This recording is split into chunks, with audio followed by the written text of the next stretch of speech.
সুন্দর পৃথিবীতে বাস করি। চেয়ে দেখো কত সুন্দর প্রকৃতি তোমার চারপাশে। চলো আমরা সৃষ্টির শুরুতে ফিরে যাই, দেখি বাইবেল আমাদের সে বিষয়ে কি বলে। সৃষ্টির শুরুতে ঈশ্বর আকাশমণ্ডল ও পৃথিবী তৈরি করলেন। ঈশ্বর অন্ধকারকে বললেন, আলো হোক।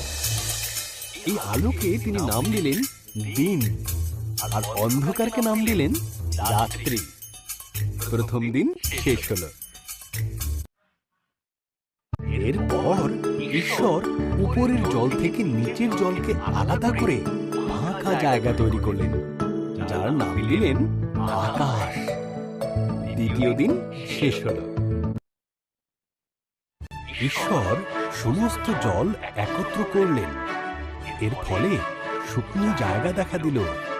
তিনি শুকনো জায়গার নাম দিলেন ভূমি, আর জমা জলের নাম দিলেন সমুদ্র।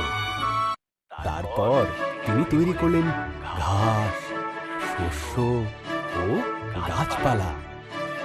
তৃতীয় দিন শেষ হল। এরপর ঈশ্বর আকাশে বিভিন্ন আলো তৈরি করলেন, দিনের জন্য সূর্যকে আর রাতের জন্য চাঁদ ও তারাদের তৈরি করলেন। চতুর্থ দিন শেষ হল। ঈশ্বর মাছেদের সৃষ্টি করলেন জলে সাঁতার কাটার জন্য, আর পাখিদের সৃষ্টি করলেন আকাশে ওড়ার জন্য। তোমাদের সন্তান হোক, তিনি তাদের বললেন, তোমরা বংশবৃদ্ধিতে ও সুরে পৃথিবীকে ভরিয়ে দাও। পঞ্চম দিন শেষ হল। এরপর ঈশ্বর পশুদের সৃষ্টি করলেন। তিনি গৃহপালিত পশু, বন্য পশু ও সরীসৃপ প্রাণী তৈরি করলেন। ঈশ্বর বললেন, আরো একটি সৃষ্টি বাকি আছে, যা সবার মধ্যে অত্যন্ত মূল্যবান। তাই তিনি নিজের মতন করে পুরুষ ও নারী সৃষ্টি করলেন।